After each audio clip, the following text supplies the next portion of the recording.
tɛ baro kɛlɛtigi don motikaw fɛ yen Isa Kansayi Elaji Kansayi no o ye Moti maire ye Moti gouverneur ka taa se Moti marabolo ɲɛmaw bɛɛ lajɛlen ma fala ye bɛɛ lajɛlen bɔra ka na sa min ye namba ninnu k'u bisimila ka sɔrɔ k'u sɛnsɛn ka taa n'u ye dugutigilakaw olu fɛ yen foli ni tanuni ka t'o ta o ɲɛsin dugutigiw ma kabilatigiw ma ka se alimamiw ma ani Mopti maaba bɛɛ lajɛlen sudu baba kɔnɔna na fala ye ministre a ko ko jamanakuntigi tɔgɔ la k'a nana ka na nin foli ninnu kɛ u ye o ye laada ye sabula an ka jamana sigicogo n'a ka tabiyaw taabolo o bɛ o ɲini ɲɛmaw fɛ n'u taara dugu o dugu la fala ye yanni ka don dugu kɔnɔ t'i sara dugutigi la n'i sara dugutigi la duguden bɛɛ b'a dɔn k'i bɛ dugu la n'an bɔra Moti an bɛ na Bamakɔ ya fala ye kunungo min ye ministre min bɛ jamana kɔnɔ lakana ko kunna n'o ye ministre Dawudi ye ale y'i bolo fa k'a to tile o de taara ka di sapeur pompier mɔgɔw ma min ye mobili kɔni sa mobili min bɛ maa 60 ta o ɲɔgɔn o 6 o taara ka d'u ma mobili bɛ se ka mobili tɔw fana bɔ degun kɔnɔ n'a fɔ ko véhicule dépannage o kelen dir'u ma camion min bɛ yen n'o kɔni bɛ botolijuw ta sa ani jinɔgɔw min bɛ se ka litiri 20 ta fala ye o fana 2 dira u ma camion minnu fana bɛ yen n'o ye camion citerne min bɛ taa taji fagali baaraw kɛ fala ye o 8 dira sapeur pompier mɔgɔw ma wa min do fana a bɛ taji kunbɛli kɛ dɔrɔn a bɛ se ka ji fana tali kɛ ten fo ka taa se litiri 4 ɲɔgɔnna ma ninnu bɛɛ lajɛlen minɛnw o bɛɛ lajɛlen dira sapeur pompier mɔgɔw ma sa k'a jira k'a fɔ sa ko so ye kɛnɛ ye gendarmerie nationale garde nationale état major mɔgɔw fala ninnu bɛɛ lajɛlen tun bɛ nin kɛnɛ kan ka donbolo in kɛ sa ministre Dawudu fɛ k'a jira sa k'a fɔ k'u ka baara u ka taa n'a a ye jamana ɲɛmaw y'a jira sa ko nin minɛn ninnu bɛɛ lajɛlen sanna jamana yɛrɛ ka wari la min ye budget national ye a wari bɔra o de kɔnɔna na min ye nin baara kɛlen ye sa kɛnɛ kan ye ministre Dawudu a y'a jira sa ko furancɛla fanga ɲɛmaa n'o ye gendarme Asimi ye ale bɛ wolomasiri tɔgɔ ka ministère la bi k'a ko ko nin baara in kɛ ka na ni minɛn ninnu di ninnu ma jamana bɛɛ lajɛlen tɔgɔ la minɛn minnu sɔrɔlen filɛ nin ye ministre ko k'a tɛna danni ma koyi ko don nataw la fana ni Ala sɔnna a ma min ye minɛn wɛrɛw ye olu fana bɛna di a ko sa ko ka wuli ka jɔ ni cɛsiri kɛ baara ɲuman bɛ se ka kɛ cogo min na ka jaabi ɲuman sɔrɔ ni nin minɛn ninnu ye ko o bɛna na jalen fala olu b'o la tuma min taa wulila citerne dɔ la Balabugu min ye CSRF kɛrɛfɛla la o kɔni ta sera ka kunbɛn sa min ye sapeur pompier olu ka wuli ka jɔ n'u ka cɛsiri o hukumu kɔnɔna na n'an bɔra Dawudu n'a ka maaw ka yɔrɔ la an bɛ taa an kun sɔɔri fo premier ministre fɛ yen fala ye maa minnu bɛ kalansen na sa kalansen min bɛ yen n'o o bɛ Nigɛrikaw fɛ yen Niger ale ka kɛlɛ kalanso o maaw bɔko filanan mun bɛ senna n'u bɛ taama na an fɛ yan premier ministre olu bisimila fala ye i b'a dɔn k'a fɔ an bɛɛ lajɛlen bɛ AES kɔnɔ école de guerre b'anw fɛ yan cogo min a bɛ Niger fana nka Nigerikaw ni olu ka san filanan maaw ye fala ye u nana sa ni premier ministre ka kumaw olu kɛnɛ kan ministre min bɛ yen n'o o bɛ jamanakuntigi yɛrɛ nagakɔrɔla la n'o ye wolomasiri tɔgɔ ka ministre danga ye ale fana tun bɛ kɛnɛ kan n'o ye général Umaru Baru Jara ye général de division kalanden ninnu fala ye u taa se maa 40 ma koyi maa 40 a yɛrɛ sa k'a fɔ ko premier ministre bɛɛ lajɛlen bisimila k'u lamɛn kumaw ye tali kɛ min na sa o ye olu yɛrɛ b'a fɛ sa an ka fanga ɲɛma ale ka ye kɛnɛ kan kɛnɛ belebeleba minnu bɛna n'o sigi sen kan yaasa ka se ka ɲɛfɔli kɛ n'o y'u ka kalandayɛlɛ kalan ye o hukumu kɔnɔna na sa Mali de sugandira u fɛ ɲina yaasa ka se ka t'o baaraw kɛ ɲamɛkaw fɛ yen min ye ninnu ye sa u y'a jira sa k'a fɔ nin t'u siɲɛ fɔlɔ ye Mali kɔnɔ yan fala ye école a kun fɔlɔ kun nana yan u ye Gawo marabolo bɛɛ lajɛlen kɛ wa yirala fa k'a fɔ fana ko maa 40 na a bɛɛ lajɛlen tɛ Nigɛrika dɔrɔn ye dɛ AES jamanaw b'a la cogo min na Tchadikaw b'a la ten ani an damani jamana wɛrɛw ni Beninkaw ka taa se Togokaw ma olu bɛɛ lajɛlen b'a kɔnɔna na premier ministre maa minnu bɛ yen n'olu bɛ kuranko ɲɛnabɔ Manatalikaw fɛ yen fala ye n'o ye SOGEM ye a ɲɛmaaba Julien Charles Bernard Sagna ale min sugandira kɔsa ye n'a ka bila baara ɲɛmaaya la jamana ninnu tɔgɔ la sa n'o ye OMVS ye ba Senegali ale sankɔrɔmatali jɛkulu o y'a jira sa k'a fɔ ko a bisimila premier ministre fɛ a jira sa k'a fɔ sa ko ale kɔni b'a fɛ sa ka fɛɛrɛ kuraw sigi baraji ninnu an ka se k'an jija olu la kosɛbɛ ka baara kɛ n'o ye min ye kuran ye o bɛ se ka sɔrɔ cogo min na a y'a jira sa k'a fɔ ko baraji ninnu yɛrɛ dɔrɔn fala ye kuran dɔrɔn tɛ koyi baara wɛrɛw bɛ se ka kɛ n'u ye bi yɛlɛmaliko ta nasira fɛ o fɛɛrɛw n'o dabaliw ka sigi sen kan min ye Diomaye Faye ka nali senfɛ nin kuma in fana fɔra fala ye fo jamana ɲɛmaw de ka ɲɔgɔn ye yaasa laɲini min bɛ kɛ direction maaw fɛ o bɛ se ka don baara cogo min premier ministre kɔni sinsin min kan kuran bɛ donni min kɛ ka bɔ manantali ni waati la n'o bɛ ka na an fɛ yan Fala ye ko ka halisa o sira in sinsin o ka minɛ ka ɲɛ sabula min ye Mali ye ale fana bɛ dɔ sɔrɔ manantali kuran na Mauritanie bɛ dɔ sɔrɔ a la Sénégal bɛ dɔ sɔrɔ a la ka kɛ ni kow olu tilancogo ye jamana ninnu olu ni ɲɔgɔn cɛ n'an bɔra premier ministre fɛ yen Marokukaw ka masakɛ sigili o san 27 o ɲɛnɛmayali kɛra Bamakɔ kɔnɔna na Bɔlɔnba kɔnɔna na Maroc lasigiden bɛ yan n'o o ye Driss Isbayɛni ye Isbayɛni ale ye bɛɛ lajɛlen wele an ka jamana ministre ni jamana cɛsiriyɔrɔbɔ ministre Abdoulaye Diop ale tun b'a kɛnɛ kan bɛn ni kelenya bolodiɲɔgɔnma ministre o fana tun b'a kɛnɛ ka Fala ye maa mafalen caman nana sa masakɛ ka fangata in san 27nan ka na ɲɛnɛmaya kɛrɛnkɛrɛnnenya la min ye Marokukaw olu fɛ commissaire à la sécurité alimentaire n'o ye Redouane Agali ye ale fana tun b'a kɛnɛ kan baabu in na sa yirala k'a fɔ kumaw kɔni ye boli kɛ min na kosɛbɛ Mali ni Maroc ka yɛrɛba naani min kɛra an ka jamana kɔnɔ yan o tɔnɔbɔli baaraw bɛna sigi sen kan cogo min na Diop y'i da don la ka foli ta n'u ta ka ɲɛsin u ma Marokukaw yɛrɛ ko bi kɔni alihamudulilayi olu ni Mali maa si tɛ se k'a fɔ ko ko taaɲɛ tɛ a ko la o la sa baaraba minnu bɛna boloda sa o ye kɛnɛyako ta na sira ye sɛnɛ ale ni tajiko ka taa se min ye kuranko ma lakanako yiriwali ale ni sɔrɔko ta na sira fɛ k'u bɛna olu yakubaya joona o la sa Mali ni Maroc ka bolodiɲɔgɔnma in kɔnɔna Fala ye kɛnyɛrɛye tigilamɔgɔw fana ko ni Ala sɔnna a ma sɔɔni olu bɛna u senfa ka taa Marokukaw fɛ ka taa baara kɛ baara min bɛ tali kɛ bɛnkan na bɛnkan min sɔrɔla Mali ni Maroc cɛ o la sa jama bɔra fan 14 bɛɛ lajɛlen fɛ i b'a dɔn jɔn ye nin ɲɛnajɛ jara a fɛnw bɛɛ lajɛlen sigi yan Africa Scène Abu Jite minɛn b'a bolo dɛ Fala ye n'an bɔra Badlabugukaw fɛ yen n'o ye Maroc lasigiden Jabala ye Fala ye an b'an kunda ACI 2000 kan an bɛ taa min ye ministre min bɛ jamana musakako kunna ale ni jamana yɛrɛ wariko bɛɛ lajɛlen b'a bolo n'o ye ministre d'État ye Aluseni Sanu baro sigi kɛra ale fɛ yen CFA wari miliyari 109 o de sera ka sɔrɔ sanubɔyɔrɔw fɛ Fala yaasa ka se ka yiriwali baara kɛ sigida ninnu kɔnɔna na a baara yaasa ka se ka kɛ ka ɲɛ sa jɛkulu kɛrɛnkɛrɛnnen min sigira ni musaka ninnu tilacogo n'u donyɔrɔko la olu ka jɛɛrɛ fɔlɔ kɛ Aluseni Sanu fɛ yen Radio Mali maaw tun b'a kɛnɛ kan an ka jɛkulu ka laseli lamɛn. Jamanadenw ka dugujukɔrɔ nafolomafɛnw nafa sɔrɔ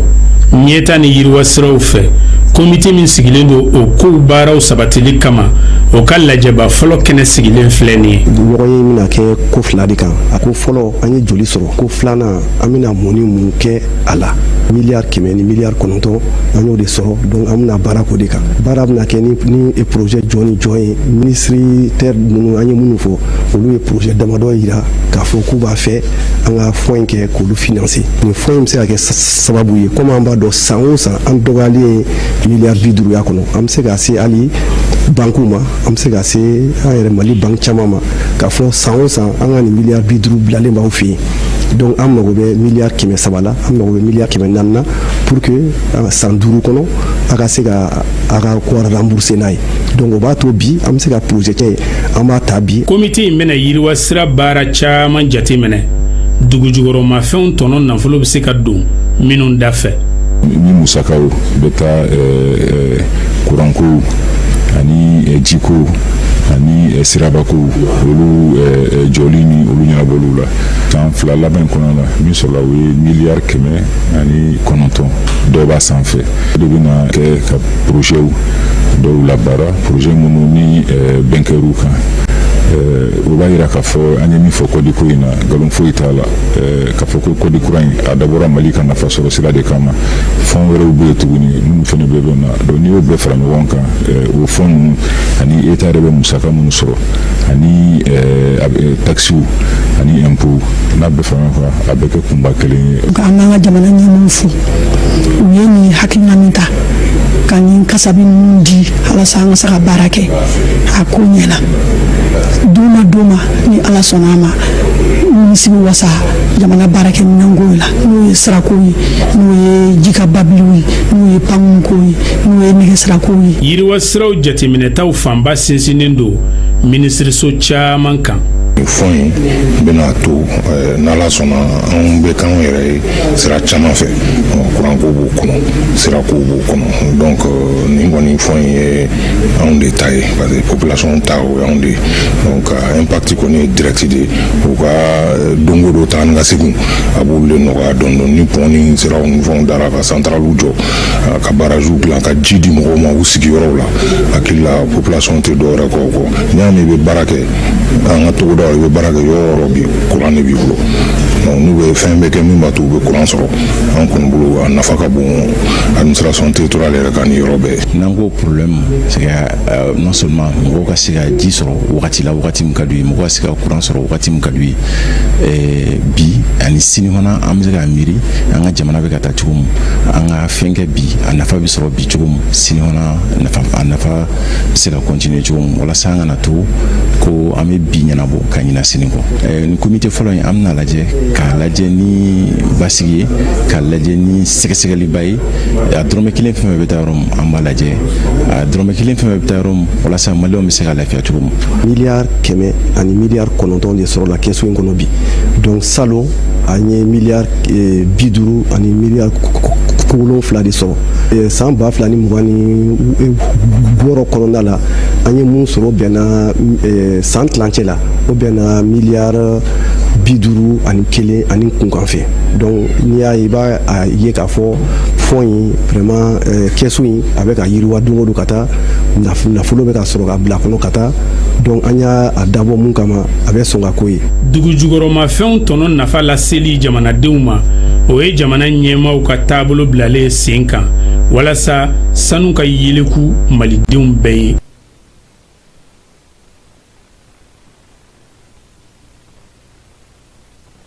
fala n'an bɔra an bɛ taa kalasakaw fɛ yen kalasa ekɔliso n'o sigilen n'o sen kan bi ala ni CAS sababu CAS ale y'i bolo fa k'a to sango ka min ye seconde sigili k'o jɔ directeur ka bureau k'o fana jɔ denmisɛnnin minnu bɛ kilasi 9nan na sa olu ka jɔyɔrɔ ko o sera ka ɲɛ o la kosɛbɛ min ye kalasa denmisɛnninw kɔni maa 32 de tun bɛ kilasi 9nan na olu bɛɛ lajɛlen ye dɛfu sɔrɔ min ye kalanso in yɛrɛ sa lakurakurali baaraw bɛ sen na an ka taa ye min ye n'an y'o sɔrɔ an ka dira jamanadenw na. kalasa ye duguncinin ye min bɛ sibi fɛ CAS sababu la CAS min sigira sen kan Claude Cira fɛ u ka seconde sigili ale ye kilasi kura 3 kun sɔrɔ sango kalan daminɛ na ani directeur ka bureau bi bi in na min ye kalanyɔrɔ in ye a denmisɛnninw sera ka mɔnɛ bɔ kalanmɔgɔw la kosɛbɛ sabula kalanta ɲɔgɔndan laban na n'o ye dɛfu ye denmisɛnnin fɛn tun bɛ kilasi 9nan na olu bɛɛ lajɛlen sera ka jaabi ɲuman sɔrɔ. alhamdulilayi an ka yɛlɛn seconde sigili la ni suguya 2025-26 vraiment a ɲɛna kosɛbɛ seconde sigili la kalasa yan mɔgɔ 32 tun b'an bolo dɛfu la donc musomanin tun ye mɔgɔ 18 cɛmanin ye mɔgɔ 14 donc alhamdulilayi a bɛɛ passera an ye 100% kɛ bɛɛ passera effectivement seconde sigili mɛtiriw u ye baara kɛ u y'u cɛsiri kosɛbɛ donc ani partenaires ka dɛmɛ donc o sababuya la tiɲɛ yɛrɛ la an sera ka nin résultat nin bɔ donc partenaires y'an dɛmɛ kosɛbɛ donc an bɛ o foli belebele lase u ma. alhamdulilayi an bɛ ka san wɛrɛ préparer dɔɔni dɔɔni parce que a daminɛ kɛra fɛn kan de parce que proposition de passage minnu kan ka passer ka taa ɲɛfɛ kilasi ninnu na o baara o sabatira ka ban o banna donc an y'o bila ka taa ɲɛmɔgɔyaso ninnu na donc olu bɛ o document traité ka tila k'o lasegin minnu kan ka passer olu bɛ confirmer sisan donc min kan ka to a ka kilasi kɔrɔ la o bɛ to yen. nin waleya min sigira sen kan n'o y'a to kalasa kalansenw sera ka ɲɛbɔleya ɲuman sɔrɔ ekɔliden minɛnw fana dili tun bɛ o la ani ekɔli karamɔgɔ 2 ka sara tali fondation mɔgɔw olu fɛ o y'a to min ye ekɔli karamɔgɔw ye olu nisɔndiyara kosɛbɛ. Samu Kuncala sisan vraiment an ye baara kɛ kilennenya kɔnɔ k'a kɛ bɛn kɔnɔ k'a kɛ karama kɔnɔ denmisɛnnin 200 ani 53 o de bɛ n bolo donc ani denmansaw cɛ la tiɲɛ yɛrɛ la ɲinan bɛn bɛ an ni ɲɔgɔn cɛ ka sababu kɛ mun ye ni an ye laɲini min kɛ gouvernement yɛrɛ mana na ni laɲini min ye donc maintenant an y'o ɲɛsin denmansaw ma u b'a faamuya ka an ni denw bila u k'o baara kɛ a jɔyɔrɔ ka bon bɛrɛ depuis ka CAS na ne bɛ se k'a fɔ an ka pourcentage yɛlɛnna ekɔlidenw ka niveau kalan taw sara la a yɛlɛnna ka sababu kɛ mun ye ne bɛna waati min na 2012 ne nana yan donc o y'a sɔrɔ gɛlɛyaba de b'an kan o fɔlɔ ye mun ye minan ani o filanan ye mun ye siginpan y'a ye donc livre tun t'an bolo donc livre ale denmisɛnninw ka cahier ni fɛngɛw bigiw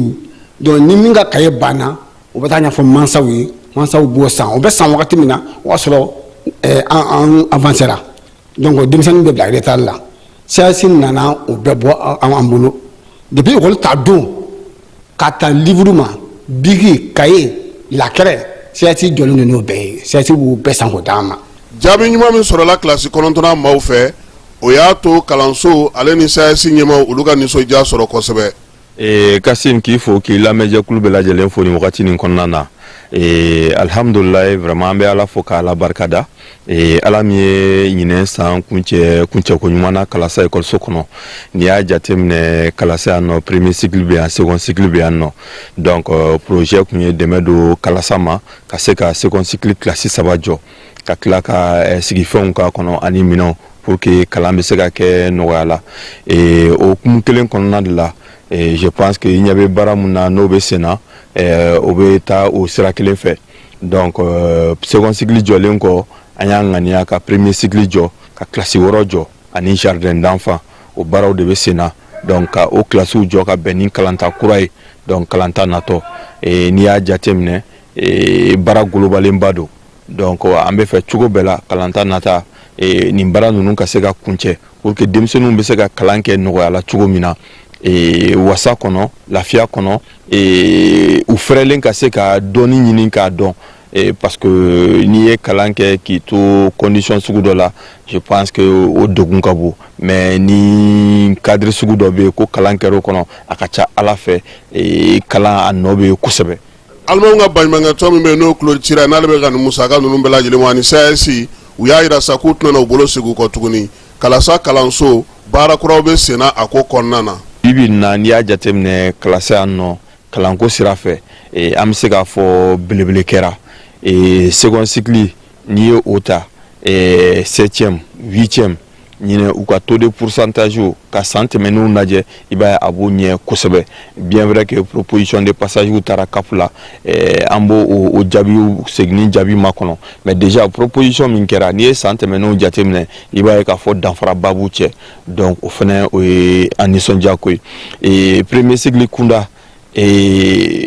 c'est la première fois nin san 5 laban nin kɔnɔ an ka ye k'a fɔ u ka résultat taux de passage proposition na o fɛrɛ ka na à peu près 70% na 68,70% approximativement bon ce qui fait que proposition on est sûr que a bɛ tɛmɛ o kan donc vraiment o ye jaabi ye minnu bɛ mɔgɔw encourager donc ni denmisɛnninw bɛ kalan kɛ o cogo la a ka kan kalanyɔrɔ sabatilen kalanyɔrɔ basigilen u fana ka u yɛrɛ ye o kɔnɔ donc o hukumu de kɔnɔna na projet y'a ŋaniya ka se ka nin baaraba nin boloda i ye ekɔliso lakori cogo ye pour que ka se ka ekɔliso lakana ka bɔ bagan tɛmɛ siraw ma ka bɔ moto tɛmɛ siraw ma ka bɔ mobili tɛmɛ siraw ma parce que ni ekɔliso kɛra mɔgɔ sugu bɛɛ bɛ tɛmɛ wagati bɛɛ denmisɛnninw bɛ yen nɔ ala m'an kisira parce que a tɔɔrɔ ka bon kosɛbɛ o fana o kɔfɛ ekɔliso lakananen kɔfɛ k'a ye k'a fɔ denmisɛnninw n'u bɛna kalan kɛ u hakili sigilen kana kalan kɛ parce que i ye maîtres ka kuma mɛn denmisɛnnin dɔw bɛ na hali cahier t'u bolo bon kuma dɔw la a bɛ denmisɛnnin yɛrɛ fari faga kalanko la bon cahier kalanminɛnw bɛ sɔrɔ u bolo nɔgɔya la je pense que o bɛ dɔ fara u ka cɛsiri kan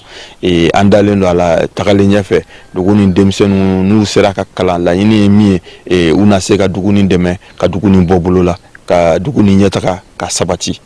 ni yɛlɛma min filɛ nin ye n'o bɛ ka kɛ kalasa kalanso la o nana sɔrɔ waleya caman bɛ senna ka bɔ kalasa kɔnɔna na kuranko bɛ o la jiko bɛ o la min ye complexe belebeleba fana sigilen don sen kan misifayɔrɔ bɛ o la tulo dilanyɔrɔ b'o la ka taa se baganw marayɔrɔ ma nin bɛɛ lajɛlen sigira sen kan CAC fɛ CAC min kalo wɔɔrɔ a bɛ musow kɔni kalansa ka se ka olu dege bayɛlɛmali minɛnw na an ka jamana kɔnɔ musaka bɛɛ lajɛlen bɔlen don alimaw ka baɲumankɛtɔn fɛ n'o ye Claude Cira ye.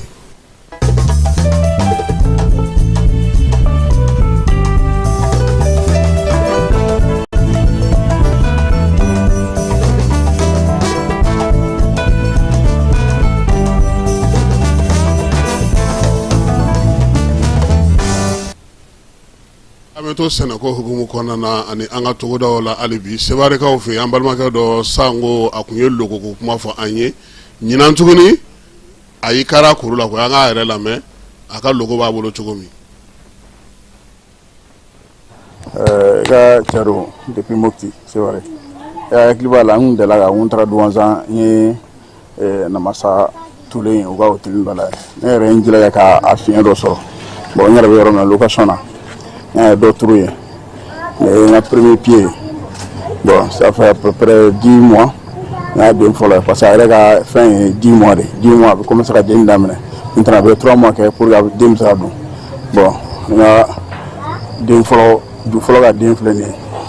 ye o kɔfɛ n yɛrɛ ye n ye ju à peu près ju wɔɔrɔ fɛnɛ ju 5 fɛnɛ bɛ yen o fɛnɛ kɛrɛfɛ ju 5 bɛ kɛrɛfɛ bon ka se ju 6 ɲɔgɔnna ma se o ju 7 mais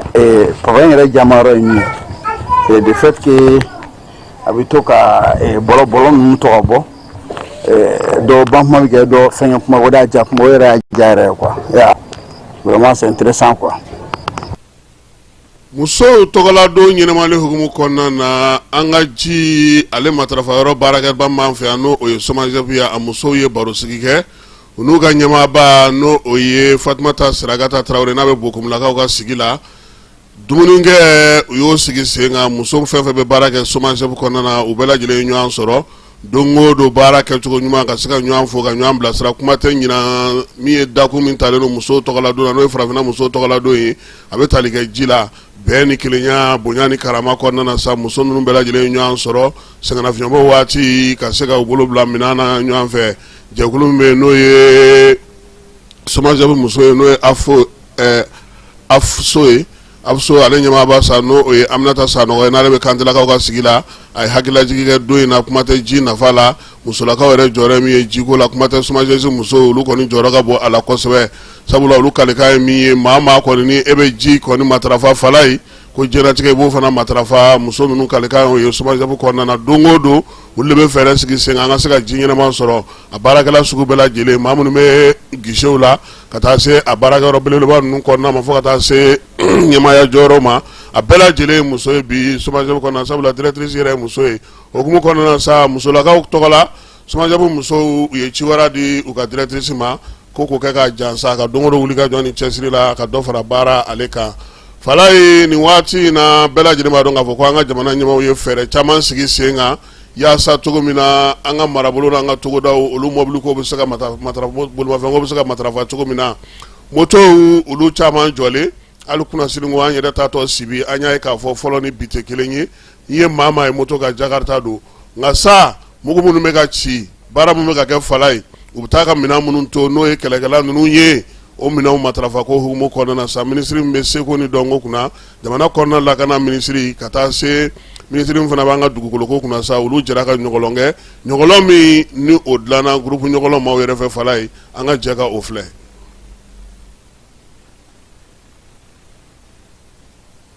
C'est très très intéressant. Merci beaucoup. Amba!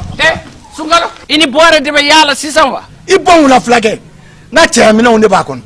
Bambara kɔni a ka ko ma jɛya de. Dɔ kɛra sa. An tɛna si kɛ faden sagoya la.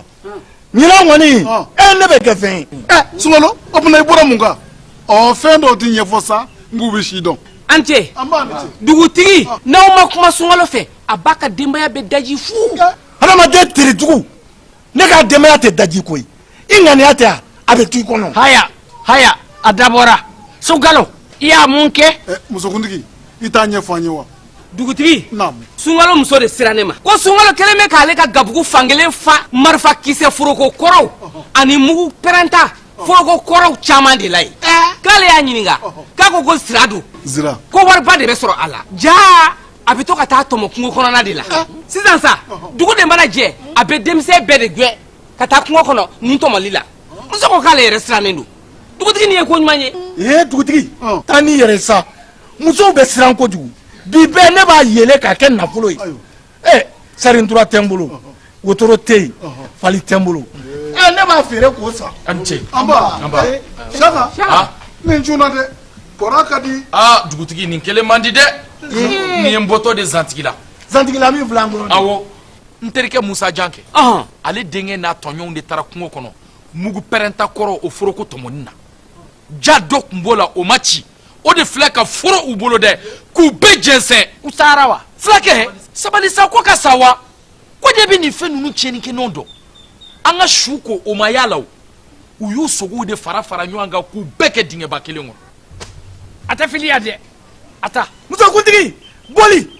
i ka taa fɔ namina ta ye ko mɔgɔ kana don gabugu kɔnɔ dɛ ko danse bɛ yen danse.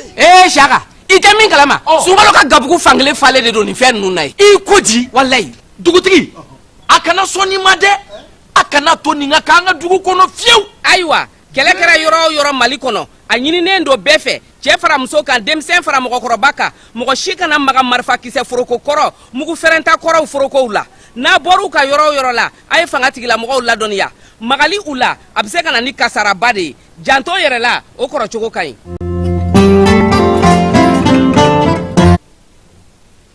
ayiwa janto yɔrɔ la kɔrɔ cogo ka ɲi nin baara in ɲɔgɔnna caman tun kɛra Gawokaw fɛ waati min na Mali ale sigira ka na Gawo ale kɔnɔna na farikolo ɲɛnajɛ na sira la fala ye an y'a yira bɛɛ la k'a fɔ min ye Bamakɔ ndolati jɛkulu faralen ɲɔgɔn kan olu ka tɔnba ye ɲɛmaa kura sɔrɔ Abdala min ye Abdala Babi ye ale ka jɛkulu kɔnɔna na sa Gajaba Sise ale bɛ tɔn in ko in na baara ninnu bɛɛ lajɛlen kɛra a ɲɛna a ye min sɔrɔ ka fɔ ouverture media maaw ye an ka jɛ ka o lamɛn jaw ale ni kumakan ninnu bɛɛ lajɛlen taara Abdoulaye Jara fɛ. Nin kun y'a siɲɛ sabanan ye kalafili min ye Bamako ligi sigi o ye fɔlɔ o ma se ka kɛ ka ɲɛ filanan o fana ma se ka kɛ ka ɲɛ o de y'a to décision fila bɔra commission d'appel aux élections yɔrɔ la k'a fɔ statut type ye min fɔ 2022 ni a fankelen waleyara n'a a taara bala 2024 k'a fɔ ko bon ko les clubs de Ligue 1 professionnelle olu man kan tɛ bilen ka kɛ Ligue 2 kalafilikɛla ye o de waleyali kɔnɔna na a yirala k'a fɔ ko minnu bɛ Ligue 1 pro la k'olu tɛ se ka kalafili kɛ Ligue régionale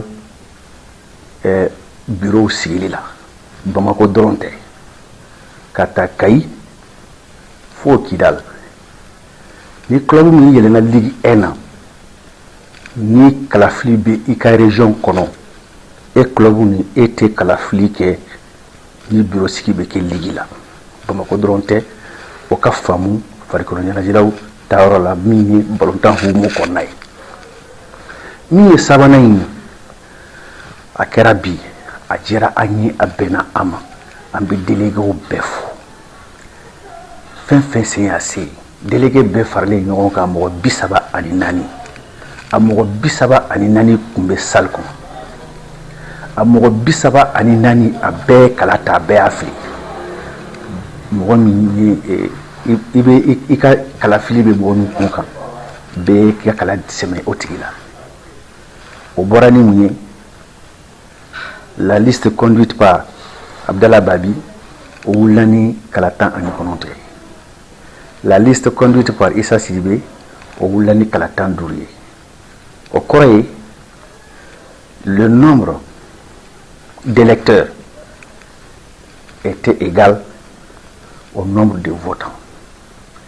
Le nombre de votants ayant voté aussi, c'est le nombre de bulletins qui a été retrouvé dans l'urne. C'est important de préciser tout cela. Moi, j'étais témoin oculaire dans la salle. Et le nombre de bulletins était équivalent au nombre de votants. Bissaba Anenani. Donc, commission électorale est baraquée ou de Konana en Bessigling une opération. Donc, c'est le lieu de saluer. Il y a un là les membres de la commission électorale. Et comme il y a fait une série, parce qu'il n'y a pas de fille, à Kera Basiki Kono, nebo fo nebo seria, à Kera Klinia Kono, ba fomba seria bi. Et à Kera Ladrilenia Kono, Beyisiki, à Kera de la paix, fair play Fona Kono.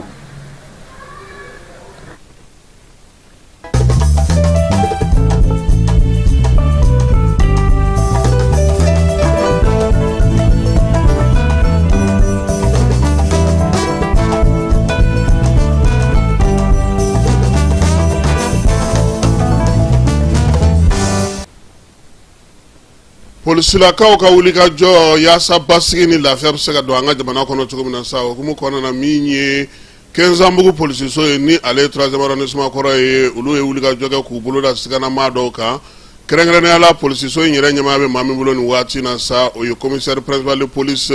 Jibril Ɲamele ye kalo tile 28 n'o ye juillet kalo salen ye sa olu ye maa caman ni minɛ maa minnu ni olu ye drogue a feerebaw ye wuli ka jɔ in sɔrɔla sira min fɛ sa o ye k'a yira sa k'a fɔ ko min ye u ka brigade maaw ye olu de sɔmina maa dɔw la kibaruya jɔnjɔn sɔrɔlen sa maa ninnu kɔni tun bɛ k'u kunda Kolokani kan sɛgɛsɛgɛliw y'a yira sa k'a fɔ ko min ye drogue kɔni plaki 150 ɲɔgɔnko kun b'u kun u b'a fɔ ma ko taramakingi n'o o ye milimɛtiri 225 ye min ye plakɛti 200 fana sɔrɔlu kun tapena dɔl la ka taa se minan wɛrɛw ma minnu bɛɛ lajɛlen drogue ye sabre indien ale birikiden 11 nin bɛɛ lajɛlen ku dogolen don manaw kɔnɔ k'olu don mobili kɔnɔ maa si kun tɛ se k'u ye siganama 3 tɛgɛ dara olu ka SK ale san 20 a ye min ye LD o ye san 18 ye SD ale san 19 ye ninnu bɛɛ lajɛlen sa sɛgɛsɛgɛliw kɛlen sa polisilakaw fɛ u y'olu bila sa ka taa min ye kiiri tigilamaw ka bolo kan olu fana ka dɔ fara a ko sɛgɛsɛgɛli kan yani sa k'u ta ni u bila dɔn contrôleur général de police Youssou Kone ko ka wulikajɔ ni cɛsiri min kɛra min ye 13e arrondissement policier fɛ ko k'u fo a la kosɛbɛ kɛrɛnkɛrɛnnenya la Kenzambugu policier ko k'u fo u ka wulikajɔ n'u ka cɛsiri n'u ka baara kɛcogo ɲuman na k'a ɲini dugudenw fɛ sa u ka jɛ u ni polisilakaw k'u bolo di ɲɔgɔn ma basigi ni lafiya u bɛ se ka na cogo min na an ka marabolo bɛɛ lajɛlen kɔnɔna na ni maa min b'a fɛ ka polisiw wele fala ye 101 101 n'i y'o dasi i bɛ polisilakaw sɔrɔ Compol Berté sɛbɛn fasirila ale fɛ ka bɔ polisiw olu ka ɲɛmaayaso kɔnɔna na fala yi an bɛna taa tasibila kɛnɛ kan a bɛ waati jan bɔ kabini min ye Sadio Kamara ale suma yɛlɛma la maliyɛn caman ye ŋaniyaw ta ka fɛɛrɛw sigi sen kan cogoya mun na wolomasiri tabaw ka baara u bɛ se ka dɛmɛ a la cogo min na a kɛra Mali kɔnɔna ye Mali kɔkanna o bɛɛ lajɛlen ye wulikajɔ kɛ armée ale bɛ se ka dɛmɛ a ka baaraw la cogo min na an ka jamana kɔnɔna na o la sa wolomasiri tabaw ka don o don baara ka kibaruya sanumanw ɲini ka d'u ma fɛɛrɛ minnu sigira sen kan kabini waleya in kɛra an ka jamana kɔnɔ ka se ka ɲɛfɔli kɛ o la o de y'a to sa Mali jɛkulu min bɛ n'o ye CPAS Diaspora ye ale bolofara min bɛ n'o o b'a ka su kɛrɛnkɛrɛnnen min sigi san o san o tako filanan ɲinan ta kɛra tasibila ye ka ɲɛsin wolomasiri tabaw ma kɛrɛnkɛrɛnnenya la Général Sadio Kamara o ko hukumu kɔnɔna na sa min ye baara in ye ale tako filanan hukumu kɔnɔna na sa kuranɛ kalan olu kɛra la sibiri n'o bɛna juin kalo ale tile 13 ma o la sa maa minnu bɛ sa n'o olu kɔni kun taara nin ko in kɛnɛ kan sa a yirala ka sa fɔ sa min ye Awa Kamara ye ale min coordinatrice ye CPAS Diaspora Mali la Faransikaw fɛ yen ale yɛrɛ tun bɛ kɛnɛ in kɔnɔna na Diaspora bolofara minnu bɛ yen n'o o ye Fiji Mali o ɲɛmaa min bɛ Faransi kɔnɔna na sa Fatou Sidibe ale fana tun bɛ yen jɛkulu minnu sigilen don silamɛw tɔgɔ la Malidenw minnu bɛ silamɛya matarafa olu tɔgɔ la Faransikaw fɛ yen n'o olu bɛ Asimi Sɛgɛrɛma dondoli baaraw kɛ Gawusu Kumare n'ale olu ka ɲɛmaa ye ale fana tun bɛ ko in kɛnɛ kan jɛkulu min bɛ dɛmɛ ta ka ɲɛsin maaw ma ka se ka maaw dɛmɛ fana n'o ye Yusufu Konare ale ka maaw tun bɛ yen baɲumankɛtɔn minnu bɛ ale ni seko ni dɔnko farafinakaw ka seko ni dɔnko matarafaliko ta nasira la olu ye Kamara o fana tun bɛ kɛnɛ kan muso minnu bɛ Monterey kaw fɛ olu n'u ka présidente Fatou Dramé ale fana tun bɛ kɛnɛ kan CPADS ale yɛrɛ y'a yira sa k'a fɔ fɛɛrɛ minnu sigilen don ale fɛ bi o bɛ tali kɛ kɛrɛnkɛrɛnnenya la baara kɛcogo ɲuman dun ka fa ka se ka sabati sɛnɛko ka don ba la seko ni dɔnko ka yiriwa fɛɛrɛ kuraw ka sigi sen kan bɔlɔlɔko ta na sira fɛ min ye bamancawale ni wale kɛlɛli o bɛ se ka kɛ cogo min na AES jamanaw ka se ka wuli ka jɔ kɛ ka se ka dun ka fa sabatili baaraw sigi sen kan o la sa u y'a yira sa k'a fɔ ko nin kɛnɛ in kan tasibila kuranɛ kalan dugawu ani ka bilasiralikanw fana caman fana di AES jamanaw bɛ se cogo min na ka se k'u bolo don ɲɔgɔn bolo ka se ka baara kɛ yiriwali kuntalajan ko ta nasira la ka fɛɛrɛ sigi sen kan sa banki min na to AES yɛrɛ bɛ se ka baara kɛ ka taa se bɔlɔlɔ siraw fɛ marabolo bɛ se ka kalanso ɲɔgɔn na cogo min na min ye fɛɛrɛ jɔnjɔnw ka olu fana sigi musolakaw denmisɛnninw ale ni maakɔrɔw bɛɛ lajɛlen bɛɛ bɛ se k'i wuli ka jɔ kɛ cogo min na baara in yɛrɛ a kuntala o bɛ taa se san 25 ka taa se san 30 ma o la sa min ye Faransikaw fɛ yen kɛnɛ min sigira maaw welela ka na maaw ye wele jaabi bɛɛ lajɛlen nana sa ka na i ta ni i bila fɔ ka se ka kɛnɛ ale ɲɛnamaya o hukumu kɔnɔna na an bɛ taa yen sisan ka taa yen kumakanw olu bɛɛ lajɛlen lamɛn maakɔrɔ ale selen kɔ kɛnɛ kɔnɔna na.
Encore faut les au Pelage le mot. Madame Camara Awaye de la Confédération des peuples de l'Est Diaspora France. Ani Comimat, Conseil des musulmans maliens de France. Ani l'Association d'aide et accompagnement physique, Noé AEP. Donc on est là ce qui donne Pelage le meilleur. Et nous souhaitons la bienvenue à toute la grande famille de l'AIS, ici présent, le peuple malien, le peuple nigérian et le peuple burkinabé. Cette grande famille de l'AIS, les organisateurs de ces structures qui ont organisé cette journée d'hommage à notre frère et héros national, Sadio Camara, vous dit merci. Et pour commencer l'événement, comme nous sommes un peu en retard, et à fait. Anye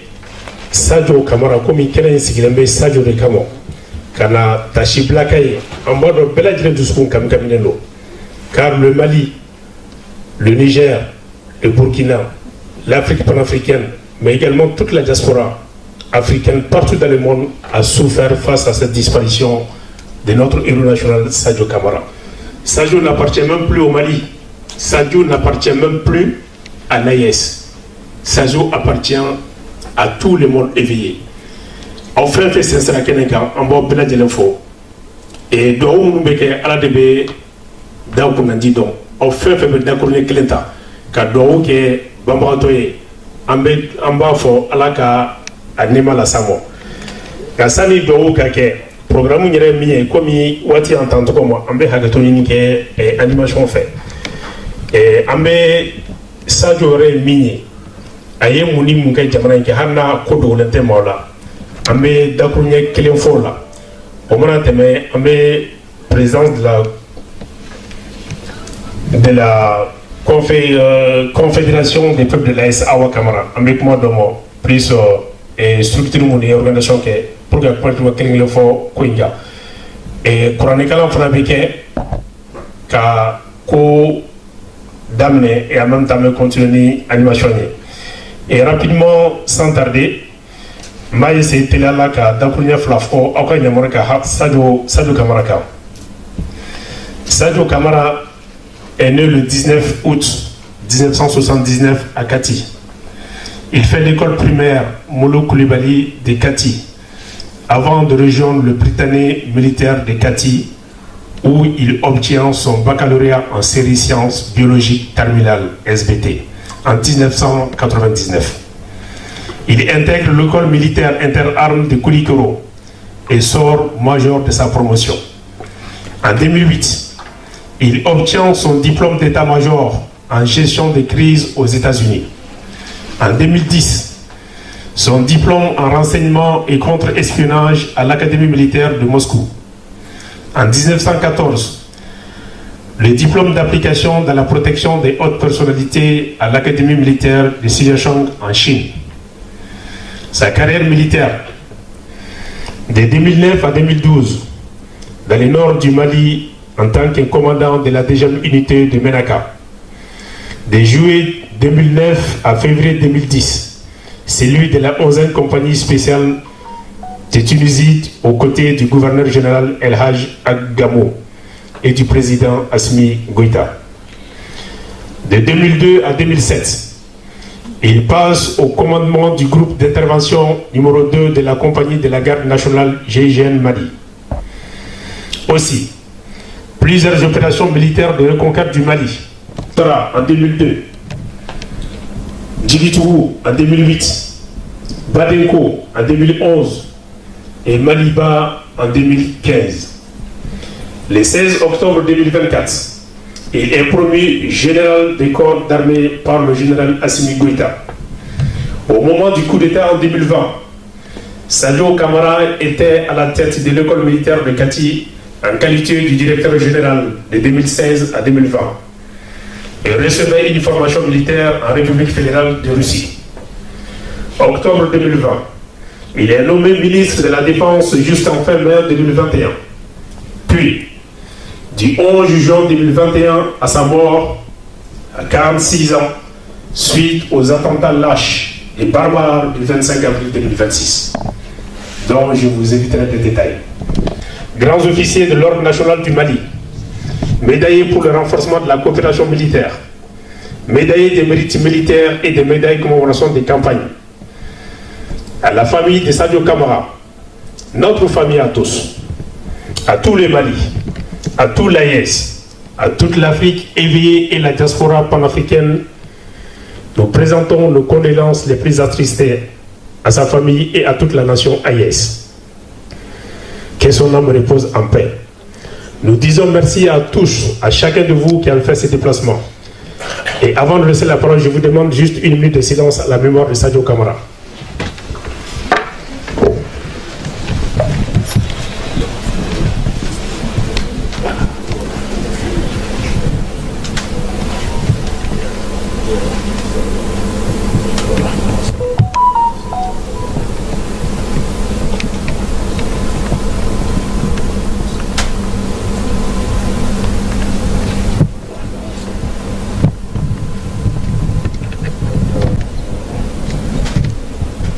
Merci.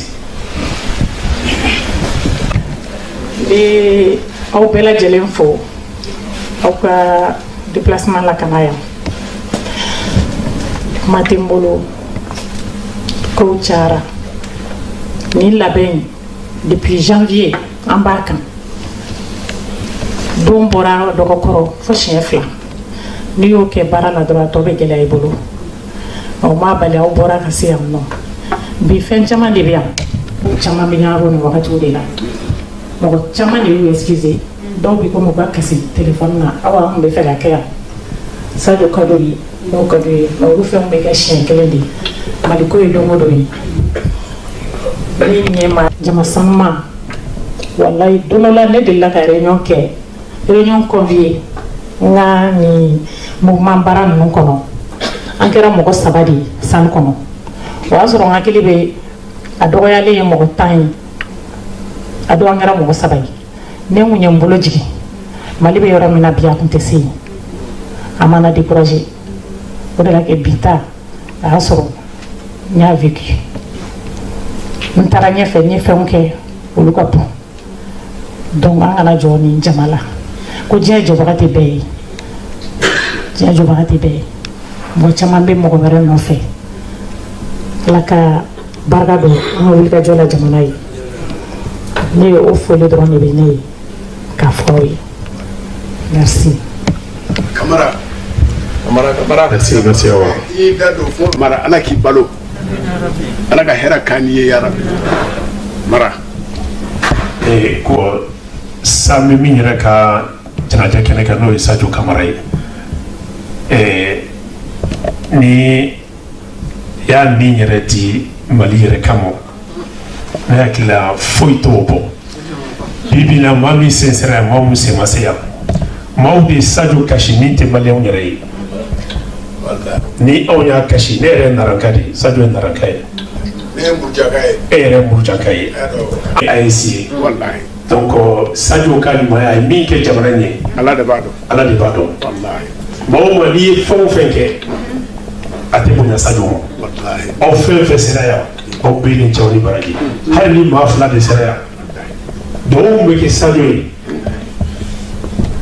an tɛ se ka Sadio sara sɔrɔ aw bɛɛ ni cɛ aw yɛrɛ ye i ka ni cɛ i ka wuli jajɔ la i ye fɛn fɛn kɛ Sadio ye a bɛ sara ye.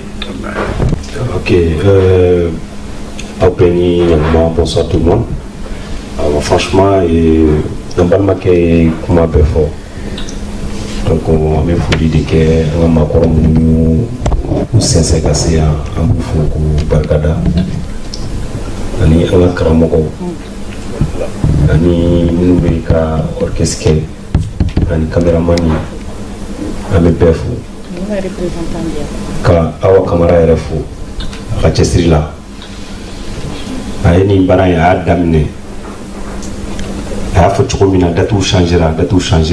an bɛ téléphone kɛ yɔrɔ kɛ groupe sanfɛ n y'a ye vraiment courage b'a la il veut que coûte a ka kɛ an ka dernière conversation na o kɛra il y a 2 semaines n yɛrɛ y'a ye n ko bon n ko awa n ko an bɛ nin kɛ parce que ni ma kɛ e tɛ lafiya donc an y'an jija k'a kɛ Mali ko de jama ko tɛ fɛn dɔw bɛ yen hali n'a jama ma caya mais ŋaniya o de bɛ baara kɛ donc an bɛ dugawu kɛ Ala ka hinɛ Sadio la ani mɔgɔ min tora la a ta ta in na Ala k'u bɛɛ jigin o sun na Ala k'an yɛrɛ ɲa k'an ta don kɔnɔ Mali ko de don Afrique ko de don adamaden n'i ye fɛn o fɛn kɛ jamana ko la i n'a ka kan donc an bɛ dugawu kɛ Ala kana sadi basi kɛ mɔgɔ si segintɔ la donc n bɛ micro bila nin yɔrɔ la panafricain de talent le doyen B qui vient d'arriver nous vous souhaitons la bienvenue. Jama n bɛ foli kɛ faso yɛrɛ woloden bɛɛ lajɛlen na aw minnu se y'a yɛrɛ se yan n bɛ Hawa fo k'a waleɲuman dɔn kakɔlɔya ye nin de ye i degunna ko la ko o cogo o cogo a tɛ fara a la faso ko don ni bɛ to a da fɛ i komi a balimakɛ Sadio Kamara ni tora a da fɛ cogo min a cɛsirilen faso ye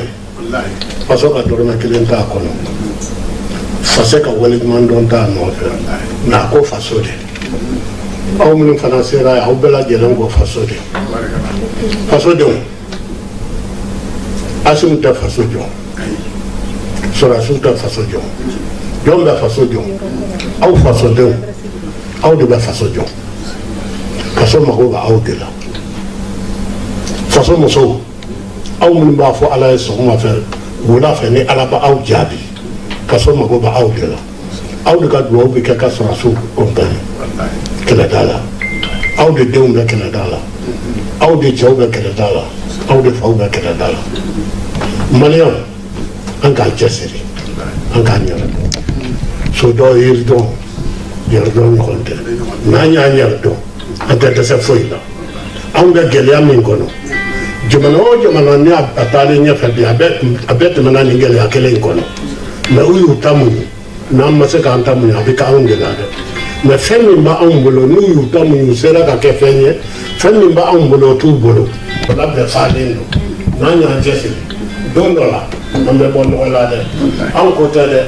an denw n'an mɔdenw an b'an cɛsiri k'u tigɛ n bɛ faso dɔnnikɛlaw bɛɛ lajɛlen fɔ silamɛ ɲuman minnu sera yan ko faso ko silamɛ ɲuman minnu sera yan k'u b'a kɛ Ala ye u ma se ka Sadio yɛrɛ dɛ u sera yan ko faso bato fɔlɔfɔlɔ ye faso kanu mɔgɔ o mɔgɔ n'i ma faso kanu i banna i fa la i banna i ba la fo k'i yɛrɛ ka i faso kanu n'i y'a faso kanu i b'i faso fɛ an k'an cɛsiri faso in nɔfɛ faso in tɛ kɛ foyi ye ni anw tɛ aw fasoden ɲumanw a y'a cɛsiri faso mago b'aw la ka fɔli bila aw la hakili k'o ka sali wala fɔ.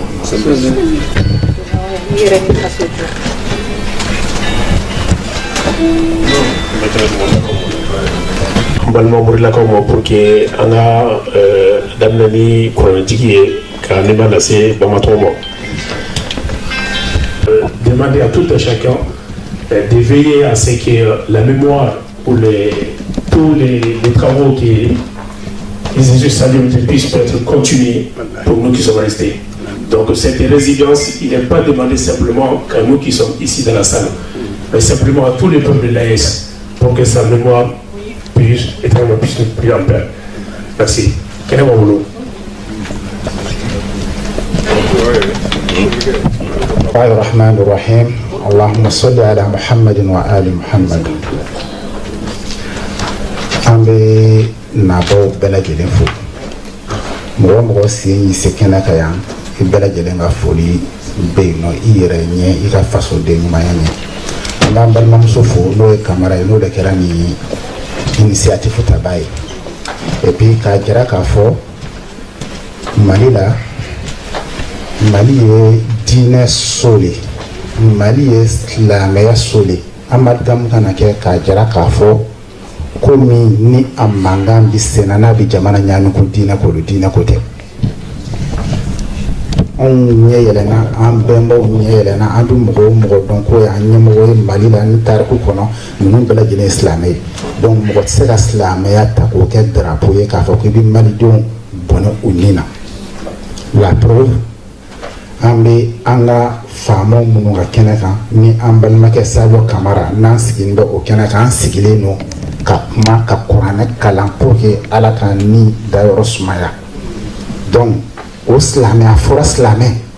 n'i ye silamɛ kelen ni bɔnna a bɛ komi ye diɲɛ bɛɛ lajɛlen ni bɔn ni Ala ka kumakan ye donc mɔgɔ tɛ se ka silamɛya ta ka silamɛ ni bɔnɔ surtout ka faso déstabiliser donc anw ye silamɛw de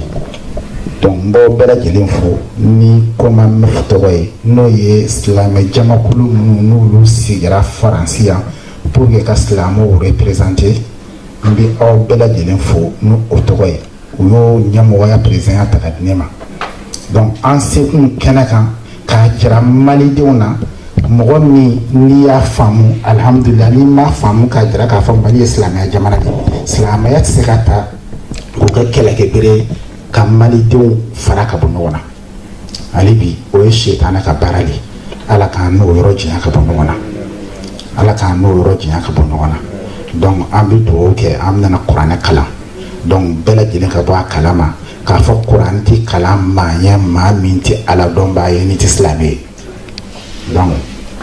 ko min kɛra o k'a dɔn k'a fɔ u ye ko min kɛ u yɛrɛ ka segin ka t'u yɛrɛ bakun ma k'u yɛrɛ jalaki mɔgɔ si tɛ adamaden dɔn ka tɛmɛ a yɛrɛ bakun kan n'i ko la ilaha illallah mɔgɔ o mɔgɔ ko la ilaha illallah o min bɔli ye ma haramu ye nin ye silamɛya ka doctrine fɔlɔ ye donc an b'a jira k'a fɔ minnu n'u ma faamu u k'a dɔn k'a fɔ u bɛ min na jihadi tɛ Ala m'u yamaruya n'a ye a tɛ kuranɛ kɔnɔ fo n'a kɛra ni bunga ye silamɛya fana m'a fɔ Ala kɛra m'a fɔ donc hali bi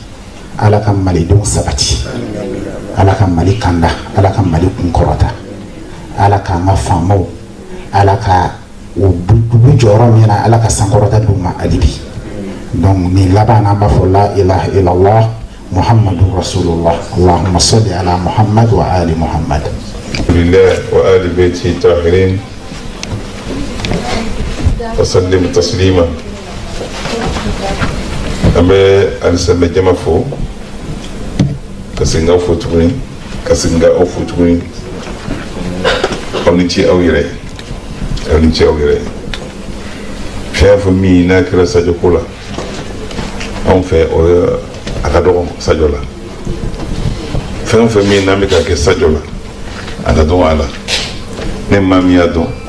k'a nafa dɔn k'a jɔyɔrɔ dɔn i b'a dɔn i bɛ ka min kɛ o ka dɔn a la parce que fɛn min y'a sɔrɔ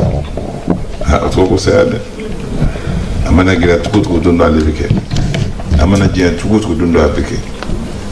ga ka ke ki to sra maka amela de lolila sadio take to gonya shaydi shu mun be fi badri cho mun be fi sadio no be be jiri gire ne kiyama ka wuri yo parce que asara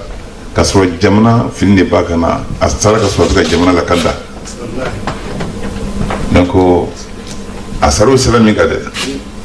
o sira ne ka bosa jore yo o sira ne ka bosa jore on ne fait que 6 ans ça te ne ka to ila ni ande sele ne tenia dam ni ada yere ma me fenge minga boni fene chuni ka ba ke ba fo mun ka so be kan ko yi organiser ko fo ko wadi mando ala ka her kana wi aya da bo jamana ni ka jo wanda ala suma bi jo ne jamana bi jo ni ala suma gelia inna ma'al usri yusran fa inna ma'al usri yusran ala ye nɔgɔya fɔ siɲɛ 2 ka gɛlɛya fɔ siɲɛ 1 o b'a yira k'a fɔ ko nɔgɔya bɛ se gɛlɛya la de a bɛ gɛlɛya nka a bɛ tila ka nɔgɔya inshallah a bɛ nɔgɔya أعوذ بالله من الشيطان الرجيم بسم الله الرحمن الرحيم الحمد لله رب العالمين الرحمن الرحيم ملك يوم الدين إياك نعبد وإياك نستعين اهدنا الصراط المستقيم صراط الذين أنعمت عليهم غير المغضوب عليهم ولا الضالين أنا أرى الموسى أنا أجيب لكم تقولون سرى البار لا يجوز نشبك شرط والله لازم أمد وكاي أو نيا أني كالفني هنا كاتب جملة كذا كوجو وجملة كوجو على كذا كنا على كشيء كذا أو ما هو برا برا لسه برا باقول ngo anga salut bla honneur la ka o manger rendu aller ngo dîner to mi be amno nembu do ko dîner barawla nya tenko e bachilila le réunion ko fait ni salle kele en kono yanno vraiment ko tabulu jarane depuis nya fo bachilia ni drame bla en contact fobi drame kan ne ira mo la akanga mo ira ne la be ira ne la u be ka bara nke tan corona ne kunye bara bla wakati dola ni baraka ma amakeka benoi ne barata ciuna na bla baraka nte nyere soro nde una do sute bo ate foi abe ngakli la sige awa be nyana bo abe ke nala sonama amba ke amena kala inke go basitala al mankara mo tanye sali kono ngame kala inke abarka bitra bo foli kuye o dronte katla ka wuliga jo shufe kunu komi ka mo ya fo chukumina kata sagasa kamalo san ka gazi sa kana so modi ko ka toblike ko ni mo ko na ko wa dumunike no wi komi ko organisation na bobo akoro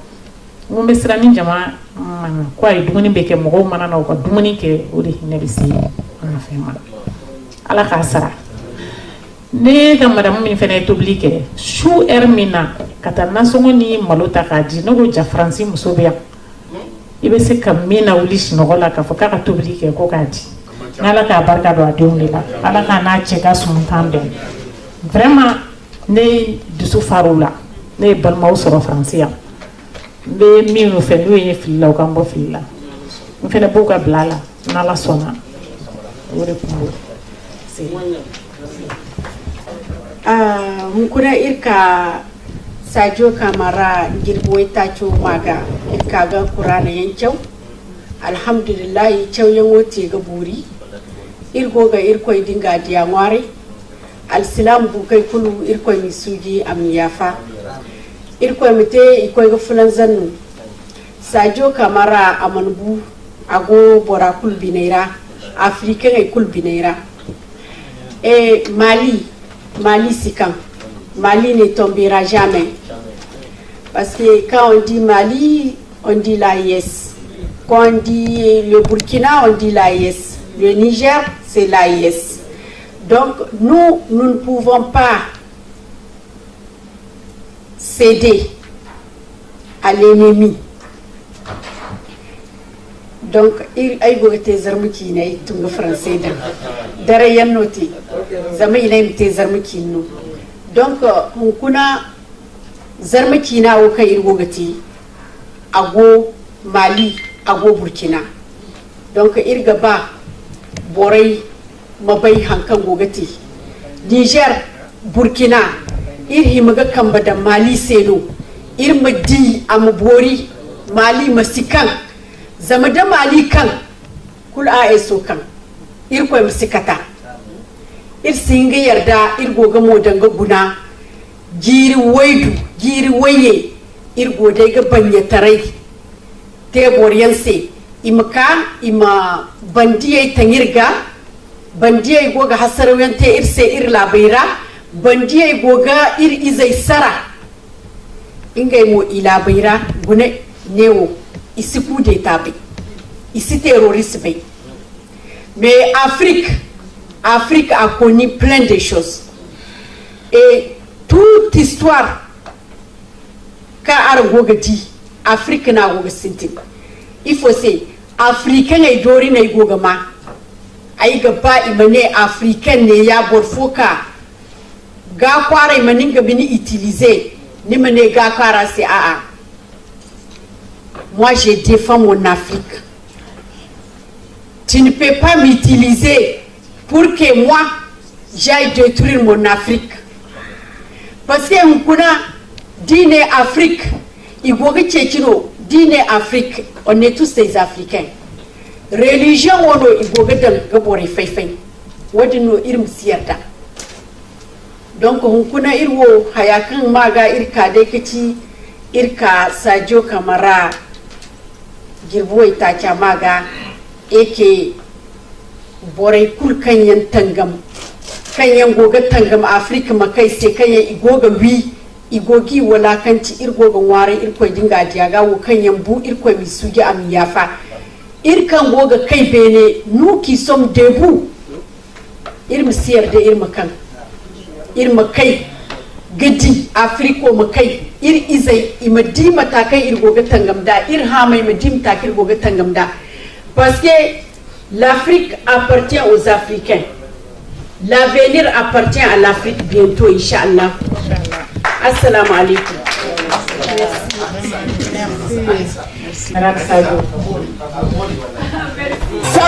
Sako biba sako wakane jurusuma ya nyekoni. Dengele kausa ni sofa nyamai.